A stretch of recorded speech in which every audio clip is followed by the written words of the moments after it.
What's up, everybody? It's Andrea. Today, we tear musical theater a new one. We make our position on babysitting crystal clear, and we ask the question, do you guys dislike Keiko and Miles as a couple as much as we do? Stick with us. Welcome to the TNG Podcast, the number one place in the Alpha Quadrant to geek out about all things Star Trek: The Next Generation. I'm your co-host, Shereese. Hey, I'm your co-host, Andrea. Today we are talking Season 5, Episode 5, entitled Disaster. This episode was written by Dennis McCarthy and directed by Gabrielle Beaumont. Okay, so here's the plot for Disaster. A quantum filament disables the Enterprise, leaving Counselor Troy in command on the bridge and various groups on different parts of the ship facing perils alone. What are your initial thoughts on this episode? Okay, so I vaguely remembered this one. And I remember thinking it was really cute that Picard was with a bunch of kids. And I remembered very discreet things. Like I remembered someone being trapped in a turbo lift. I remembered him calling some little girl number one. And then her and Riker both being like, yes, sir, something to number one. Mm-hmm. And like Troy was in charge of the bridge for some reason. That's all I remembered about this episode. When I rewatched it, like in the rewatching, and I guess this is a little bit of my final thoughts, I was like, oh, this is actually really interesting. There's a lot of things. There's like a whole adventure going on. There's like all this stuff going on all over the ship. All I remembered was Picard and the turbo lift. There's so much more going on in this ship. Yes. Oh my God, same. So my initial thoughts were, it's a bit of a snoozer. Like I remember Picard singing for Ajaka with the kids in the turbo lift. He's got the broken ankle. And that was it. And I remember him saying, you have the bridge number one at the end. Right. And the girl, Marissa and Riker both say, I captain.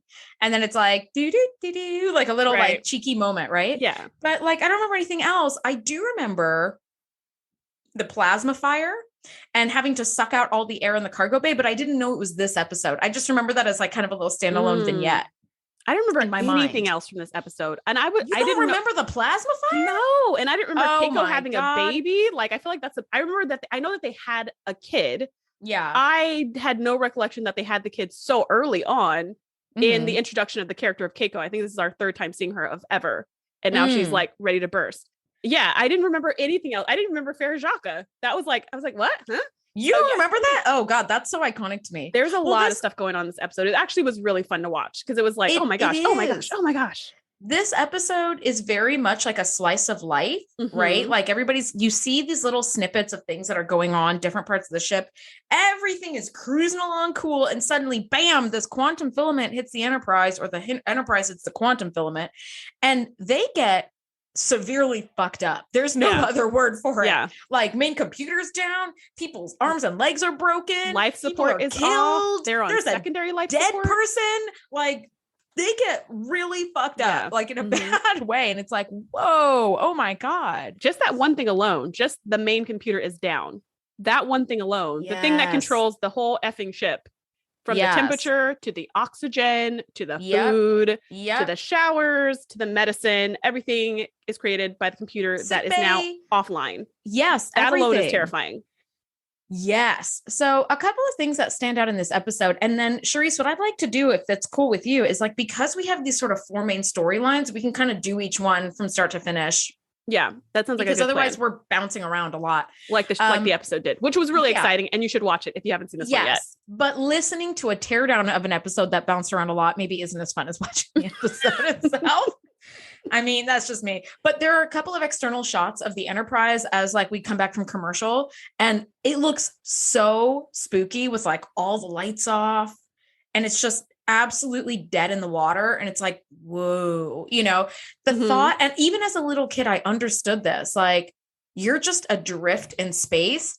That is freaking terrifying. 100%. It's terrifying. This actually made me think, this is one of the few times where I realized that starships are supposed to be like ships in the ocean. This is one of those few times when I make that connection.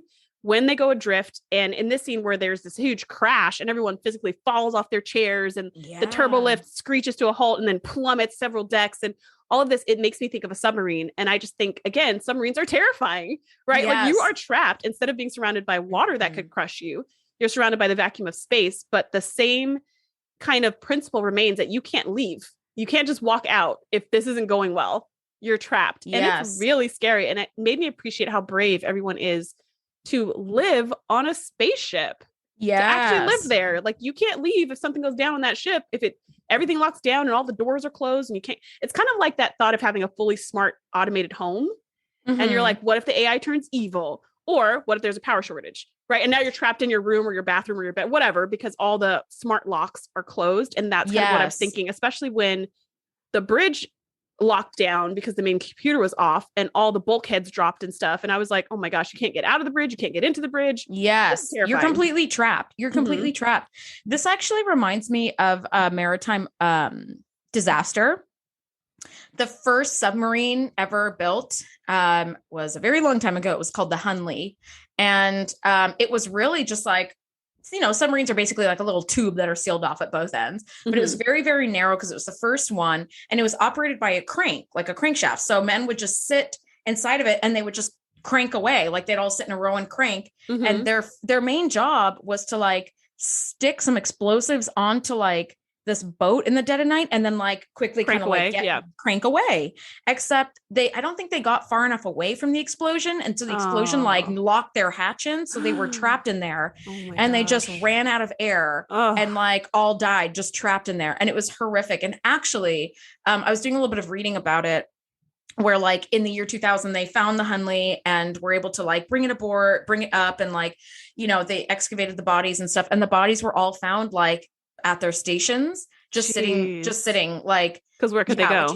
Where could they go? There was like no sign of panic or sort of anything. They just all sort of like accepted their fate that they couldn't get out. And that's amazing because and died. In my mind, I pictured when they excavated it, they would all be huddled in a corner or they'd all be strewn about or like basically madness would take over. But the fact that they just all sat there shows you that they were trained. Yeah, they were super trained. Yeah. And the Hunley was very narrow. It was like, think of like people sitting on either side of like a picnic table. That was about the space that you had. There was nowhere really to go. So it was really horrible. But yeah, when you think about that and it's like being trapped and even like last week with Silicon and Avatar, we're just talking some trapped moments here. This is just crazy. That's true. Yeah. Even on the planet with like the open sky, you could still be trapped. I guess that's fair. Totally I didn't be trapped, think about it that way. I just thought like submarines are terrifying. Don't ever get in a spaceship. It just seems more. It seems more like finite. Like this is all the space we have. Whereas a planet, it almost feels like you have infinite space to like until you're trapped in a cave because a crystalline entity is trying to eat you. Because a giant snowflake is trying to eat you. Yeah. Yeah. So we have a couple different stories. Like Keiko and Miles are in 10 forward with Riker and Data. They're did you see Worf lurking behind them? It was the most awkward Worf scene. Okay, I want you to go back and watch just that scene. This is homework for you, Andrea. Go back and watch that scene. And while Keiko and Miles are chit-chatting about whatever the heck they're talking about, I think they're talking about the baby moving or who knows what. I want you to look at Worf, who's standing behind them, like directly behind them, but he's looking away, but he's clearly eavesdropping on everything they're saying. He has no one with him. He has no friends. He's not talking to anyone. He's not even sipping a drink. He's just I didn't even notice this. I noticed it because I was like, why is Worf being so creepy? Surely any minute he's going to turn his head and be like, I would like to touch the baby as well. But he doesn't. He just stands there in a super creepy way and doesn't engage. Oh, God. And then the scene ends. And you're like, what? Oh, dear God. I guess it was to establish that he was there because he does become important in the storyline later. But that scene was hilarious. Couldn't have him like walking in the background to like from the bar to the table? Or just be in the conversation. Like he could also just be like, that is interesting that human babies move or whatever. Like you could have easily had a line. Klingons would have cut their way out by now or something. like a true warrior. Yeah. Yeah. But anyways, and I also wanted to mention that for some reason, Miles and Keiko, I just find them to be the most annoying couple in Starfleet. Yeah, I don't know why. I can't put my finger on it. Me too. Seeing them like smiling and cackling, I'm just like, just please, next scene. You know what? I've been in those relationships where you're just so happy to be in each other's company that you're just like overflowing with like happiness and joy and it kind of comes out. But I also agree, and I'm not irritated by happy couples, but I am annoyed by Keiko and Miles. Like, yeah. And I don't think it's because they're happy. It's just no, it is them as a couple. They feel inorganic to me. It feels shoved down my throat. It feels like Colm Meaney was like, I require a certain number of hours of screen time a season or something. And they just shoehorned him in a bunch of places because I was like, who gives a fuck about Keiko's pregnancy? I don't care. I don't know one single person as a fan of Star Trek who gives a shit about them as a couple. Like, I don't care. Yeah. At least not until Deep Space Nine, where Miles is a bridge crew kind of a person. Like he's a main character. But in TNG, he's very much a side person who shows up from time to time, totally like just randomly. a little too Little much sprinkles. Yeah. for a job that you don't seem to need a ton of training for. You just go up with your fingers and that's it. Like that's all you do on the transport pad and boom, people are transported. So maybe this is the story we could talk about first because it's the one we want to get out of the way. Keiko's super pregnant. Surprise. By the way, her outfit is beautiful and I love it. She's wearing like an olive green dress with like a silk scarf kind of over the top and tied at her shoulder and like asymmetrically over her chest and like down her skirt. And I was like, wow, that's really beautiful. I missed that. I must have been rolling my eyes too hard at the two of them. You must have been. But her outfit that'll be was my beautiful. homework. And also Keiko's hair is so goddamn shiny. You need to wear like sunglasses because the light reflecting off her healthy, shiny hair is like blinding. It's so beautiful. I have very curly, frizzy hair. So shiny is not a term you really apply to curly haired people. And like when I see her hair like so sleek and shiny, I'm like, damn it. Even as a kid, I remember being like, dang, that girl's hair is so pretty. And I wish I could have hair like that. Right. But like Miles actually has to go off to do something on the bridge before the quantum filament strikes. So she's there as the filament strikes and she's about to pop, right? She's very pregnant. She's in like month 8 and change. And this quantum filament hits and she gets thrown around. So I thought immediately like medical emergency. Yeah, totally. Kind of thing. I'm surprised that she didn't like this might've been premature labor that she went into because of the shock of everything going on. Right. But I thought there would be more like risk to the baby, but it was just like a pretty straightforward like labor. I thought the same thing too. And I was like, oh my gosh, I hope she doesn't lose the baby. And then I was like, wait, this is TNG. I don't think that's going to happen. No, but it could. Like if it was way too dark. Yeah. But if it was real life, that absolutely could happen. And so I was like, oh my gosh, I wonder what's going to happen. But next thing you know, you just see her kind of like laying on the ground and you see Riker saying, you're going to be okay. Everything's going to be fine. And she's just like, yeah, I'm good. Like I got a little banged up, but everything's fine. So you're like, okay. But we find out pretty quickly, all communications on the entire ship is down and the bulkheads are closed and everything else. There's no way to get anybody to sick bay. So Data and Riker have rerouted all sick bay complaints to 10 forward. Yeah. Somehow, I don't know, smoke signals or people run up and down the hallways. I don't really know because the communications are down. But anyone who is sick is going to make their way to 10 forward. Girl, they have a town crier who just walks up and down the hallways. Yeah, it's Troy. But at this point, she's in the bridge. Normally, she's just going up and down the hallways going, hey, guys. Heard what they said, right? 10 forward, casualties. Okay, see you later. Bye. But this time she's in the bridge, so she wasn't available. So Keiko's laying there. And Riker and Data decide to go to engineering, which I guess is also part of the storyline. They decide to go to engineering to figure out what's going on and try to get the engines back up or whatever. And they leave Worf and Keiko in charge. Keiko recovers enough to be walking around and tending to the other patients. And they're kind of like taking care of everything. And then suddenly Keiko goes into labor. And the only one available to help deliver the baby is Worf, which is hilarious because Worf just stands there staring at her open legs with his tricorder out. Going, oh, you have this many centimeters now. He's essentially he's scanning her vagina a bunch. He could also see with his eyeballs, but you know the measurements are more accurate with the tricorder. Yes, where he goes, you are 7 centimeters dilated. The birth should proceed now. Which Michael Dorn did ask for a little bit of like comedic lightening up of the role because he had told the writers he was kind of sick of getting beaten up every episode. So he wanted something else. And they were like, sure, we'll throw this labor thing your way. But yeah, so he ends up delivering the baby. It was pretty funny. Like I did laugh at Worf's lines because they were funny because it was Worf, not because he was trying to be funny. It was just like, you should deliver the baby now. Please proceed. And she's like, that's what I've been doing. And he's like, okay. Well, the simulation said you should push now. Please push. And it's just like, that was funny. And there were a few times where he's like, this is not how the simulation went. And she was like, I know. Right. Which I could understand Keiko's yelling. Like when he was like, push Keiko, push. And she's like, what do you think I'm doing? Right. It's like, what do you think she's doing, Worf? Like she's clearly struggling. Yeah. You are very unhelpful right now. You are extremely unhelpful. You're just there to catch the baby essentially. And that's kind of it. Yep. So that's kind of the Keiko thing. Like the baby's born, everything's fine, everything is cool. Oh, they thought the baby was a boy in the beginning because they started by arguing over the baby's name, whether it was going to be named after Miles's dad or Keiko's dad, and who cares. But when the baby's born, Worf picks the baby up and says, I think she looks more like the chief. And so you're like, it's a girl. That. Yeah. I didn't catch that. So they have a girl. Yeah, they have a little girl. Okay, cool. The Congratulations to this couple. Literally nobody gives a fuck about. All right, on to more important stuff. I mean, I'm sure they're thrilled, but like, do we care? No. Like not even a little. I'm waiting for the emails and like posts to come up on Instagram being like, but I love Keiko and Miles. Please send us that because we don't understand why. Yes. Let us know what the fascination is. If you love Keiko or Miles, I think Keiko is cool on her own. I just don't love Chief O'Brien very much. And as a couple, you have to see more of them now. And so it's like, yeah, I don't want to see more of you. Like Keiko's cool. Like, let's make her like kind of like the chief botanist and she can actually like help with missions of some sort. But like Miles, who gives a fuck about him? All right. Shereese is shaking her head at me. If you disagree, info@thetngpodcast.com. We want to hear from you. So a couple other things are happening. This one has like less screen time, but I think it's really interesting. Dr. Crusher and Geordi are in the cargo bay scanning some cargo that they're carrying when this quantum filament hits the Enterprise or vice versa. And they're trapped there and they're going to be in trouble because at some point they're going to run out of air. Was that the question?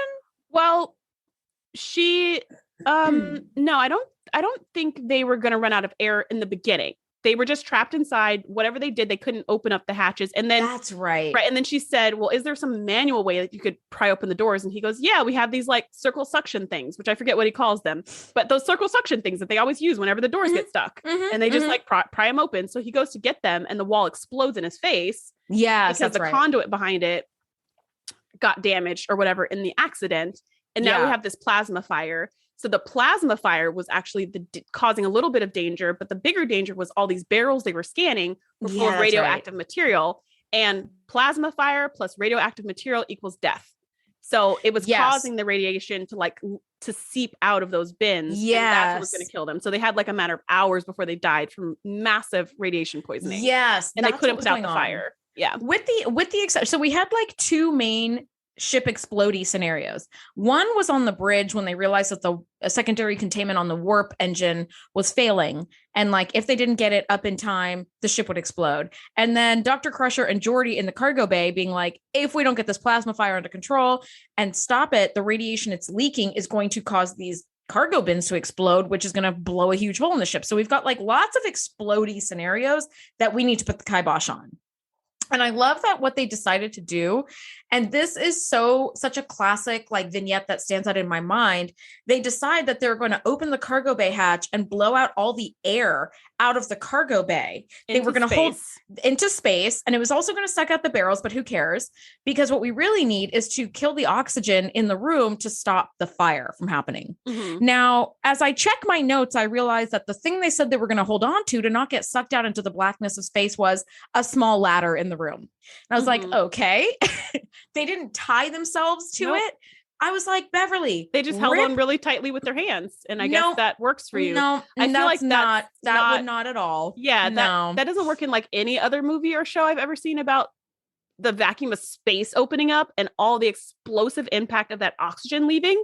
Yeah. But apparently if you just hold on real tight to a ladder, they didn't even seem like they were holding on that tight. Did you notice Beverly got kind of jostled around and then Geordi kind of caught her with one hand and sort of propped her back up? Geordi held her with one arm. So he was only holding on with one hand while space is sucking you out. I was like, okay. Dude. The other thing about that I kind of called BS on was they had a panel right next to this tiny, frail little ladder, the ladder of life, right? They had this panel and Geordi had programmed the panel to open up the cargo bay doors and to close the cargo bay doors, or maybe that's what the panel always does.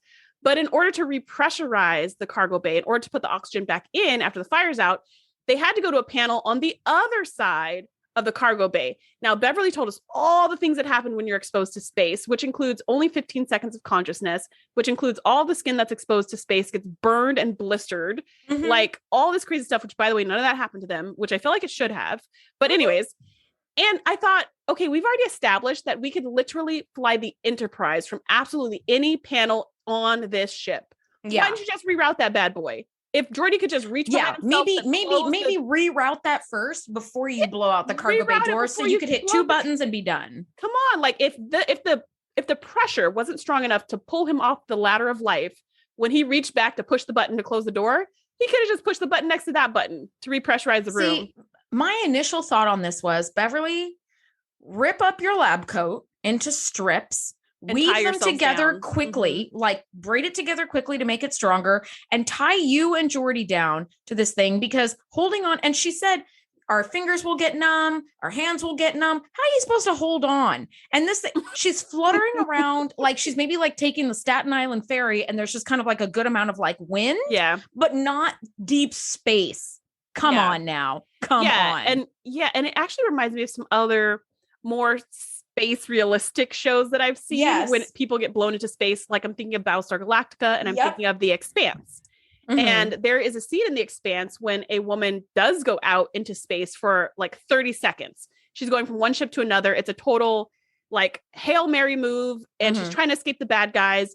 And when she gets into the next ship, she does barely make it in time, but she immediately loses consciousness. And when she wakes up, her whole body is burned, it's swollen, cracked, it's blistered, she's bloody, like her eyes. I mean, all this stuff. And you're like, that is what space would do to a human body. She shouldn't just look like she just woke up from, sleep.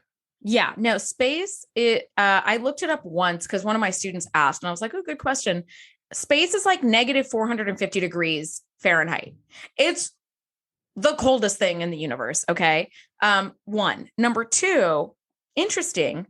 The reason why, if you were exposed to space and your skin burns despite the serious cold, is a principle in thermodynamics where there's heat and there's absence of heat. There's really no such thing as cold in thermodynamics. There's just heat energy or lack of heat energy. Okay. When you have an extreme lack of heat, like space, the body always wants to go to equilibrium. And so your body heat will reroute all of its heat to that extra cold area to try to heat it back up. But we have so much heat in our bodies that it all rushes there, and then it burns the shit out of your skin. That is why people are told never to touch like dry ice with your bare skin, because it is so cold that your body heat is rerouting to that extra cold area to try to save it from like frostbite. And so our body heat, our internal body heat rushing to that small portion of skin is what burns our skin so badly. We're really blistered from the inside out. Yes. That's amazing. Isn't that crazy? Yeah. I mean, that is just like insane. It's insane. Yeah. And the thought that you could survive any amount of time in space, which before seeing these space shows, I think like 4 seconds is like the max or something. But before seeing these space shows, I thought it was, my only point of reference for what was the Magic School Bus. And instantly when they stepped into space, they froze into solid ice cubes of their bodies. So like any amount of seconds, I was like, really? Like if you just like, boop, boop, like any amount of seconds, you could not instantly die, was really amazing to me. Yeah. And I just feel like now this, don't get me wrong, this episode's amazing. I love all the adventure. I love that we get to see like every part of the ship in this one episode. And this one scene for me, I wish it was a little more realistic. I wish they would have gotten some space burns, or I wish they would have tied themselves down to something instead of just holding on to this delicate ladder in the middle of the room. Yeah. I wish there was a little more realism. You remember Beverly and Remember Me? She was getting sucked up by that anomaly, like the static warp by bubble, the vortex. and she was literally getting her feet were sucked up and she had to hold on sideways. That's what would have happened. They would have been holding on with their hands and their bodies would have been horizontal, flying in the air, like whipping away like a flag, trying to get out. And they would have had to tie themselves to the panel, not to the ladder, so that they could push the button, because they wouldn't have been able to move their hands very far. Oh, absolutely. So the other thing that you have to take into account with space is pressure. There's no pressure out there because we are adapted to live on the surface of this planet. We're adapted to live under 1 atmosphere of pressure at sea level, a little bit less atmospheres of pressure, like at higher levels, or a little bit more at lower levels, but there's no pressure there. So we would immediately inflate like a balloon and just burst. That's another thing that they did. I mean, like, obviously we don't want to see that. She did mention the lung thing. She was like, you're going to feel pressure on your lungs, like pulling all the oxygen out. Definitely like what she said, something like resist the urge to exhale. Keep all your breath in. And they hyperventilated themselves before they opened it, which was a little bit of like, so I could tell they asked somebody something. I could tell from all the things she said. And like the fact that they were breathing really hard to put as much oxygen in their body as they could before they were kind of deprived of it. So that felt like a little bit of research had been done. But at the very least, seeing their bodies horizontal and pulled, their shoes flying off, something more. Something. It felt a little bit like a picnic. Like it was just a little light where like I would have loved to see a little bit more. I don't want to see a BSG level of somebody getting like airlocked and then like their vision going black. Like we don't need all that. Right. Because that's not what TNG is. It's a very utopic kind of show, but like something a little more would have been nice. I mean, the barrels got sucked out in seconds, but the people didn't. And the barrels were like way heavier than a person. Around a ladder for a while. They just fluttered around a ladder. All right, I'm done complaining about that scene. That's what happened there. All was well. I do love the scene. I do love the scene. I wish they would have done a little more, but yeah. They didn't even have the adorable little cut over the eyebrow. No, yeah, just the super cute or the little like on the apple of your cheek right there. Like that's a cute cut. Yeah. Girls in movies always get cute cuts, right? Boys always get their shirts ripped off and their muscles exposed. That's about it. Anyway, so there's another, so they end up like killing the plasma fire and all's well that ends well. They're fine. They repressurize, they can breathe. That's the last we see of them. They're good. I think one of the most interesting things that's happening aboard the ship is that Troy is left in command and has complete lack of training, and she has to figure out what the F is going on. And I do not envy her position whatsoever because communications are down. You can't even tell if there's anybody left aboard the ship that's alive. She can sense some people, not where they are though. And like, you know, Ensign Rowe busts in, which by the way, Ensign Rowe was not on the bridge when this emergency happened, but she was able to climb through an emergency bulkhead and open the turbo lift doors on her own. No, girl. Yeah, she climbed Bullshit. In. She climbed in before the bulkheads dropped closed. Where did she climb from? I don't know. Why was she in the turbo lift shaft? Seems like she was in a turbo lift close to the bridge and she was able to climb up out of the turbo lift. But even still, did you see that other ensign who was like trying to open the turbo lift doors and couldn't? And he was like, we're trapped. And she comes swinging that door open and swinging in like Indiana Jones. And I'm like, girl, maybe she had a circle suction thingy that was only on the insides. I don't know. Doubtful. I also thought when that other ensign was like, we're trapped, the turbo lift is closed and the emergency bulkheads are down. Well, before he said the emergency bulkheads are down, when he just said the turbo lift is closed, we're trapped, I was like, I literally wrote in my notes, what about the Jeffries tubes? Yeah. What do you mean we're trapped? Because that one turbo lift. Jeffries tubes. Yeah. And also we've got doors like all around this piece. We've got doors to the ready room. We've got doors to observation lounge. We've got doors to like, it's not the only entrance to the bridge. So that of like, oh, this one door is closed, we're sealed in and we're trapped. I was like, no, there's lots of other entrances. And granted, you probably shouldn't have a Jeffries tube directly to the bridge because that is a bit of a security leak. However, you should have one directly to the bridge when you need to access the bridge. Yeah. So it's kind of like a catch-22, but either way, I'm sure they've used it before or will use it in another episode or something. So I was like, come on. But yeah, somehow like Indiana Jones, Roe manages to break through when no one else can, and she gets in just in time before all the bulkheads go down and the bridge is cut off from everything else, because that's an emergency measure that the computer does when the main computer's off, the backup computer or something. I don't know. So I do love this scene where Ro and O'Brien are talking about what they should do next. And O'Brien is just like, oh, I believe Counselor Troy is in charge here because she's got the rank of lieutenant commander. And Troy is just like, I'm sorry, what? She was like, she was just listening in on the conversation. She wasn't even pitching in her idea. She's like, what else? And then it's like, oh, you're in charge, sir. What are your orders? And I love her response. What are your suggestions? And like, whatever they said, she's like, yes, do that. I was like, that good. Is the most genius thing to do in this scenario. You've got more experienced officers. You are taking command, because she wasn't like, I don't want command. You take it, O'Brien. She took command. She took it, but she also was wise enough to know what she didn't know and to get other people's help. And I just thought, like, note to self, if you're ever in this unfortunate situation, don't let your pride or your ego get in the way of doing this, especially not in a life or death. When you're in an emergency situation, it's time to keep a calm head and rely on the strengths of those around you. Absolutely. 100%. And Ensign Rowe is none too pleased that she doesn't get to take command of the ship. And I was like, girl, you're an ensign. Or just that Counselor Troy is in charge. I think that's the thing. If anyone else was in charge, I mean, she would always have attitude because that's her way. But I think if an actual experienced officer was in charge, she'd be like, okay. But because the counselor, you're right. I think she is more pissed that it's Troy who's in charge. We all know Troy doesn't know what she's doing in this particular scenario. This is where it's like, okay, I am severely lacking in some training. And I do love that there's follow-up to this episode later on, I think next season, where she's like, hey guys, remember when I was left in charge of the Enterprise when nobody could get to the bridge because of the quantum filament? I'm going to want to go ahead and bone up on some training, which I was like, you go girl, like make yourself useful. This is good. Now, they end up determining that like secondary containment on the warp core is going down quickly. And if it gets below 15% containment, the entire ship is going to explode.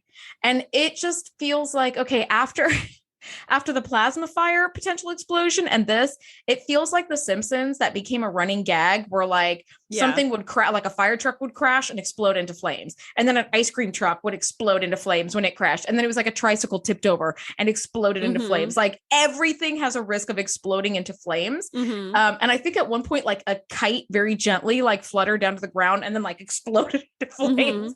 So it just became this like running gag. And I feel like they were leaning a little heavily on the exploding into flames thing, but all right, fine. And Counselor Troy is like, okay, I need some options here because if we're under 15%, this fucker is going to explode. And like, what are we going to do about this? And Ensign Rowe is very Ensign Rowe. She's like, we're going to cut ties and run. That's what we're doing. Separate the saucer section and take as much space away from the star drive as we can before that baby goes supernova. And Troy's like, what? And leave everybody down and O'Brien is like, O'Brien is like, no, we can't do that. That would be killing everyone else. That wouldn't be giving them a chance.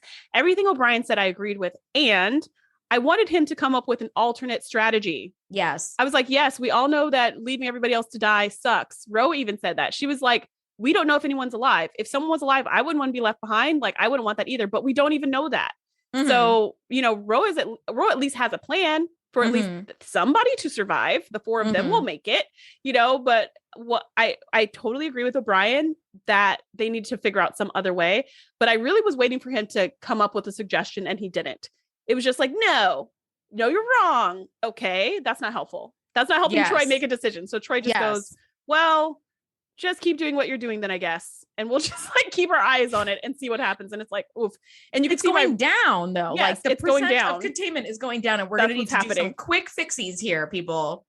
But she does take an action. And the action was to reroute power from the bridge to engineering, specifically to the sensors around the containment field, so that anyone who might still be alive in the area could at least see that that's going on. Because I think O'Brien mentioned, even if someone's alive down there, they can't see the sensors. So they won't even know because there's no power down there. So she rerouted power from the bridge to make sure that anyone down there could see the sensors. And I guess her plan was before it got to 15%, if nothing had been done, then they would cut and run and try to get as far away as they could. So I think by the end, they got down to like 20%. So now we're going from 60% down to 20%. So now we're kind of at the wire.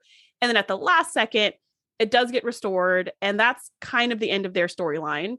That plan worked. And what I really appreciate here is Ro turns to Troy and is like, you were right. And I was wrong. I'm sorry. And I was just like, this is why I like Ro so much. Like she is tough and she has an attitude and she doesn't apologize for it, which I appreciate. And here, when she's wrong, she says she's wrong. Like she could have easily been like, well, but I could have still been right though. But she didn't. She was just like, you were right. And I was wrong. And I'm glad that nobody died because she didn't want anybody to die. She also just didn't want herself to die. And I appreciate Troy's response. She was just like, you could have been right too. Like they were both kind of like just as easily been right. Which is so true. They both just kind of like shook hands. They didn't, but metaphorically, they both just kind of shook hands and were like, there was no right answer in this scenario. And I'm glad everybody made it. I like that too. I like the accountability. In my book, there is nothing more fabulous in people than like accountability and taking responsibility for your actions. Even if they're the wrong ones, own it. None of us here are perfect. Own when you fucked up, right? Own when you pushed a little too hard. And I love that Troy, when she was being pushed by Rose, like, it's time to go. Like we're at like 17%. We got to bust a move. First of all, the saucer section only has impulse drive. So you will never get far enough. You can't get far enough away from the star drive to be not damaged by the explosion. There's just no way. And I think that was Rose's point. That's why she wanted to go like 2 hours ago. Because she was like, it's going to take us a long time to get away from the explosion. A very long time, right? By 17%, the die has been cast. Like you're in the blast zone. It's too late now. Might as well. But I love that Troy said, we will leave when I say and not before. And I was like, yes, go girl. Like she's had that spine. One thing I did notice is that Troy, Ro, and O'Brien were playing command at one point because they met in the observation lounge to discuss options. There's literally nobody else on the bridge. There's that one other guy. There's that ensign. There's the one dude and a dead body on the floor. Come on. Like the ensign could have overheard that conversation. Like, I don't think they needed to go into the observation lounge. They could have stayed on the bridge. Yeah. Yeah, where are you going? Something about those chairs and that table maybe focuses concentration. And then Troy pulled the like get up and look pensively out the window move, and I just wrote LOL because I was like, girl, you're just playing command at this point. You're just playing command. Like, what do you want you don't want the dead body to overhear you? Like, maybe the ensign's got some other ideas. We've literally never seen him before. He might have some like pulling rabbit out of a hat ability and like fix this situation. Yeah. Ugh. Anyway, all right. I think one of the least interesting storylines besides the Keiko thing, because I just don't care about Keiko, but is Picard. Picard is being sent to like give these like science fair award winners a tour of the ship. Which question mark. Why Picard of all people? Why would he? I get that they won the science fair and they get a tour of the ship, and that's nice.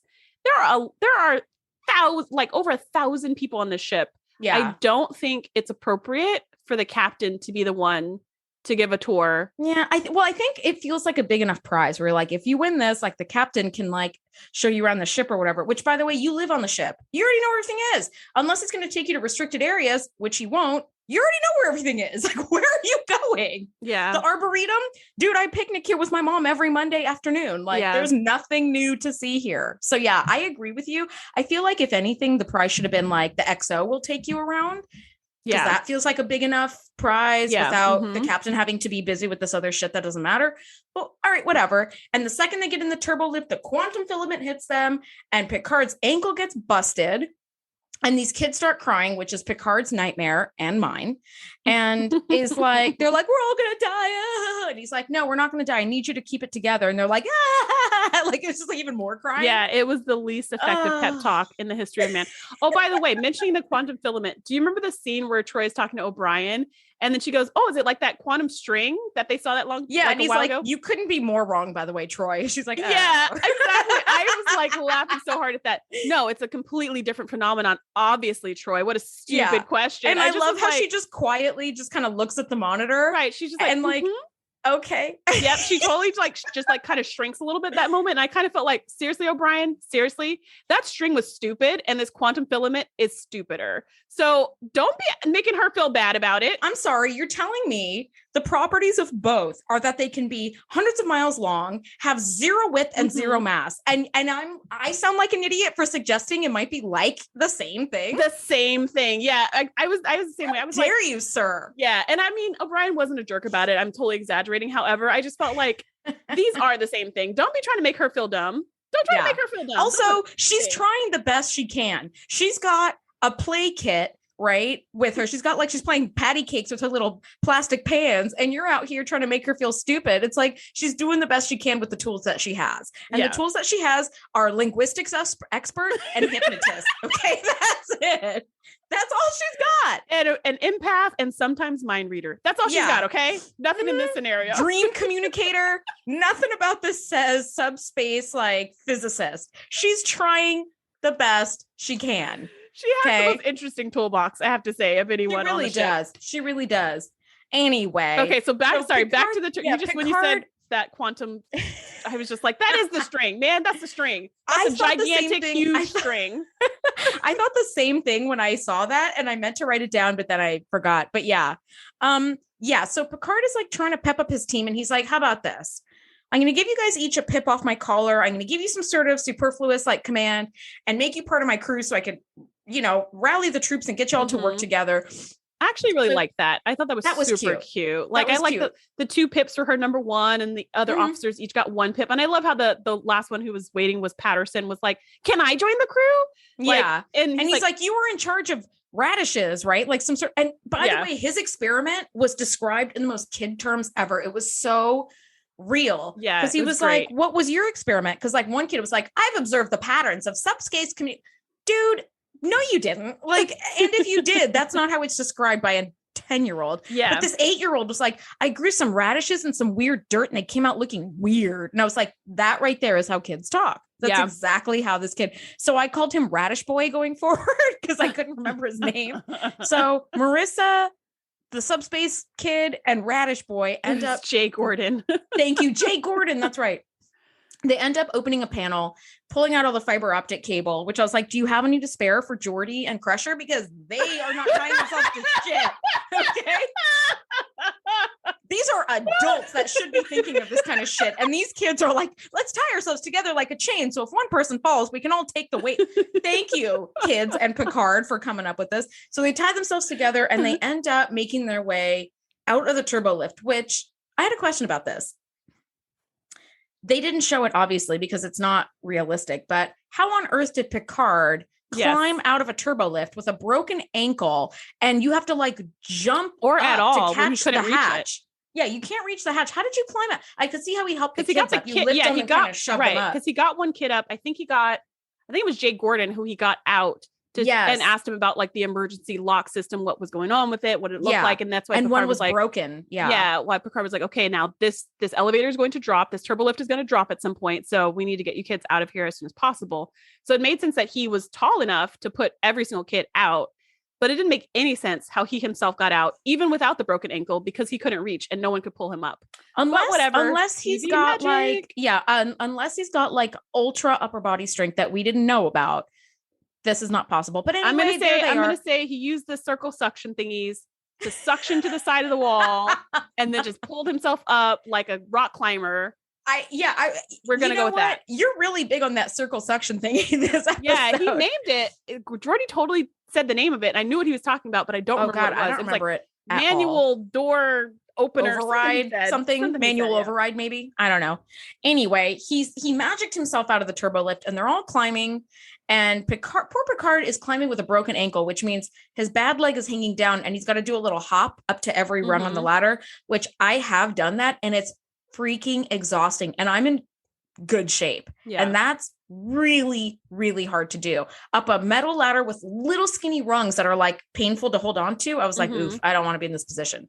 So the kids start crying and freaking out because the turbo lift drops down, and it's really cool seeing it going boom and like down and away. And thank God that Picard wasn't in it. I'm glad that the crew decided we all go together or not at all, or we all stay together. Like, we're not going to leave you behind. Yeah, because he would have died as sure as he was sitting there. Yeah. Yeah. And also I thought to myself, as that turbo lift plummeted to the bottom of the ship, did it punch a hole in the ship? Did it crash the bottom of the ship? Did it smash? Is there now like did it kill somebody who was also climbing? Yeah, who was like also trying to climb up or something? Yeah, I had a lot of questions about that specific scene. Like, what was the aftermath of this one action here? But we don't ever get that answer. But I was curious about that. Yeah, so the kids freak out, as they should, as would I, as a grown woman. I'd be like, oh my gosh, I was inside that turbo lift and it couldn't fall while I was in it. Yes, totally. And so then Picard has this great idea of, let's sing a song. Let's sing a climbing song to lift our spirits. And they do, and it does, and it works. And it actually reminded me of, right now I'm doing my annual reread of the Lord of the Rings series, which is one of my favorite series of books. But one of the things that challenges me with this series of books is that Tolkien, for some reason, wrote a song about everything. And every few pages, one of the characters breaks into song about everything that's ever happened in the history of this character's life. And they go walking down the street, looking at the trees, and like, you're like, oh my gosh, it's just like minutes of song.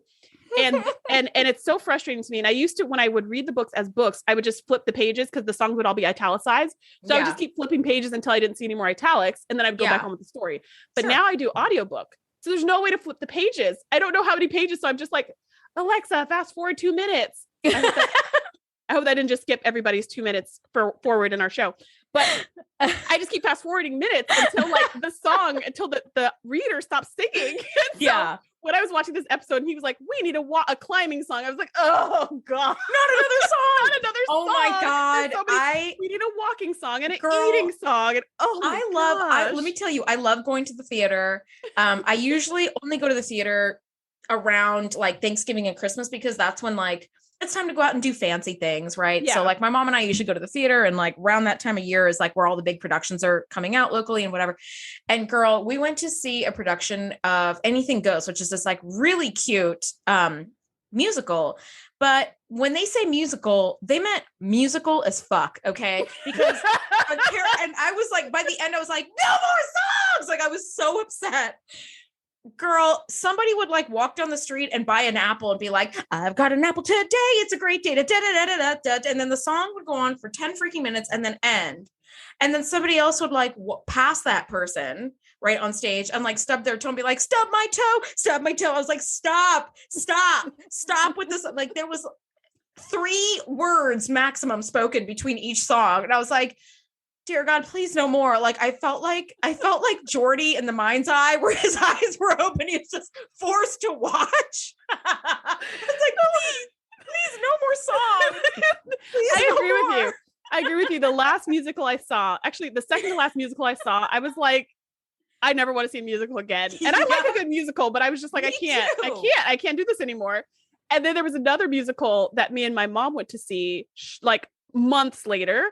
Mm-hmm. And at the halfway point, I was like, all right, how are you feeling about this? I think we kind of got the gist of it. And she was just like, she actually burst out laughing and everyone in the audience turned and looked at us. And I was like, sorry about that. So we really are going now. So we just kind of snuck out the back and we just like, we're good. We're super good on this. Half of it was good enough. Yeah. I feel like there are, by musicals, I mean 10 musical numbers and the whole thing in the span of like 3 hours of a play, right? I want Grease. That's good. Yes. Give me a song here and there. Give me, 5 songs as a takeaway, great. But 5 words spoken between every song, unacceptable. What kind of torture camp are you running here? What is this? How dare you? It's not a musical, it's an operetta. Just call it that. So that was a little bit of a nightmare hole that I fell into when I heard Sarah Jacques. I was like, not a climbing song. Can't we just climb? Can't we just climb in silence and peace? Can't we just play the quiet game? But anyways, Sarah Jacques lifted their spirits. They got to the top of the turtle. As every French song does, apparently. Okay. I like how they all knew the words and it's in French. And I was like, I was like, y'all know the French words? Okay. I didn't know that. I didn't know any of that. All I knew was Sarah Jacques. I didn't know there was more words to it. So I remember singing it as a kid, but my dad was European. So like, and he spoke many languages. So like that, one of the languages he spoke was French. But he had like forgotten it all before I was born. So I never got the benefit of that, but he did sing Frere Jacques every once in a blue moon. It's like a childhood song. It's fine. Mm-hmm. But the fact that these 24th century kids are singing this, I was like, what? Okay. And knew all the words. That was pretty impressive. In the end, they get out of the turbo lift. And I agree with you. This is the least exciting of the 4 storylines because, okay, I mean, they didn't die. That's great. And they made it out. And we knew they wouldn't. So yeah, it's Picard. We know he wouldn't die. And especially there's kids. So they really can't die because that would suck for the story. So like, you're fine. The last little like side story we have that's just really quick is where Riker and Data go off to main engineering and they end up crawling through the Jeffries tubes. But before we get to that part, just to round up the Picard story, at the very end, all is well. The kids come back up to the bridge to say thank you to Picard. And they give him this really adorable placard where it's just like, dear Captain, thank you for helping us when we were scared. It was really, really sweet, so cute. Really cute. And then that's when Picard's like, all right, I'm going to take you on a tour and I'm going to take you to see the battle bridge and the torpedo bay, which is all Patterson wanted to see in the beginning. And he was all like, no, we will only see hydroponics and astrometrics or whatever. Like so he wanted to take them to places that were not as exciting. Yeah. And then after their harrowing adventure, he's like, all right, I'll take you to the battle bridge. All right, fun stuff. Yeah, why not? Like, what are they going to do? They're just going to look at it. Like, but so anyways, he decides to give in and take them to see something fun. So it's actually a reward. He's going to take that optical cable and tie their hands to their waist so they can't touch anything. This cord just keeps coming up with uses. He's like, everybody tie your hands together. Nobody touch anything. But yes, you can look with your eyes. Yeah. So that's the end of that storyline. And he says something about do something number 1, like take the bridge or who knows what the bridge. You have the bridge number 1. Yeah. And then both Marissa and Riker say, "I, Captain." That's the cute part we mentioned earlier. Yeah. So that kind of wraps up that storyline. It was cute, but definitely the least exciting of everything going on in this episode. Yeah. And I wonder there's a dude in an elevator with some kids. It's not. Yeah. I don't know why that's the part that stuck out in my head about this whole episode when that is the least exciting part. I think because Picard never interacts with kids. So the fact that he's like stuck with kids and has to interact with them and help them out of this emergency is so rare, is so rare and unique that like it stands out. The last little like micro vignette is Data and Riker going off to main engineering from 10 forward. And they have to crawl through some Jeffries tubes. And did you notice, they're crawling through the Jeffries tube and they're like coolant leak because smoke starts billowing everywhere. And they kind of crawl forward real quick and shut the door. Mm-hmm. And Riker's like, whew, thank God that's over. And Data kind of does one of these like poke and point where he's like, look up ahead. And there's this huge arc of electricity like sparking everywhere. Did you notice that Riker like put his flashlight up to see it. And I'm like, buddy, it's so bright and loud. Like you do not need a flashlight to see the lightning storm that's right up ahead of you. But okay, sure. You want to get a better look. Yeah. Data ends up realizing that their only way through is if because he's mostly insulated, sacrifices his body to stand in the way and he closes out the circuit and like it dies. And so this is a crazy one, which the writers did not think they would get permission to do. And they were like, Rick Berman is for sure going to shut this down, but we're going to write it anyway and just see what happens. Is they end up taking, Riker ends up taking Data's head with him to main engineering. His body won't move now that it's all been shorted out. Yep. And I don't think this totally tracks with the way they did this electricity thing, but whatever. It looks super cool. It looks look cool. And Data somehow remembers the experience of being electrocuted, which is also kind of nutso. And then he walks and he can't move, but he remembers everything. His brain is fine.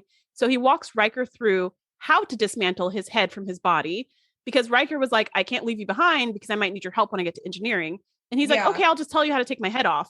And Riker's just like, I'm sorry, what? You want me to carry your head around? He's like, yeah, it's fine. He's like, that won't be weird. He's like, not for me. So, okay. So he takes his head and it turned out to save the day because he could plug his head directly into the ship. And now Data can control parts of the ship. Which was super cool. It was super cool. That was super cool. And just seeing Data's head on a tray. And again, I'm like, how did I not remember Data's head on a tray? I know, right? With his thoughts. Like, I know. That's super cool. Well, the writers were like, for sure, we're going to get this shot down. And when they took the final script to Rick Berman, he didn't say a word about it and they were able to do it. And so it was like, oh, awesome. We get to have this like thing where like Data's head is all plugged in. I love when Riker like misconnected something and Data's face like started winking. And I was like, yay. You go, Brent Spiner, being like funny in your Data way. Like, I thought it was cute. And of course, they realized, thankfully, Troy had the right idea. They realized, like, wait a minute, the ship has no power, but main engineering's panels are all lit up. So there must be something here that, like, they need us to see. And then they realized, like, secondary containment on that warp core was at, like, 16% and falling. And they're like, oh, shit. So they had to really quickly put containment back up, and Data in the nick of time obviously was able to do it. So all's well that ends well. And Data got a new body. Apparently they had another one in storage, I guess, or something. I'm sure they just rebooted his body, sent a few incense into the Jeffries tube to pull it out or whatever. They did the Nintendo trick and just blew on the cartridge a bunch of times, flipped the switch off and on in his back, and he booted up. They did a Control Alt Delete.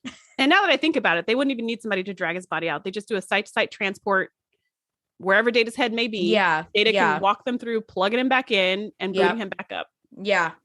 So everything was fine. What are your final thoughts on this episode? This was a really exciting episode, and I love that it gave us so many views of the ship. I think that is probably the coolest aspect that we're seeing, because we were in 10 forward, but we were actually looking at it from a bunch of different angles. It wasn't the normal angle we usually look at it from. And we were in Jeffries tubes, but they had tiny tubes and they had a big enough tube for Data to stand in. And we had like some different views. We were in a cargo bay, but we were seeing the cargo bay from a different angle. And we just got to see all these different parts of the Enterprise, which I thought was really, really lovely. And I also thought this was way more exciting than I remembered. What about you? It was. Right off the bat, I was like, I feel like I could have done without the Keiko labor scenes. It felt like it just dragged on and on and on and on. But that was like, whatever. Other than that, I felt like this was a really cool slice of life episode. It started off as slice of life and it didn't ever stop. Because when there's a problem aboard the Enterprise, we see the whole team working together to solve this problem.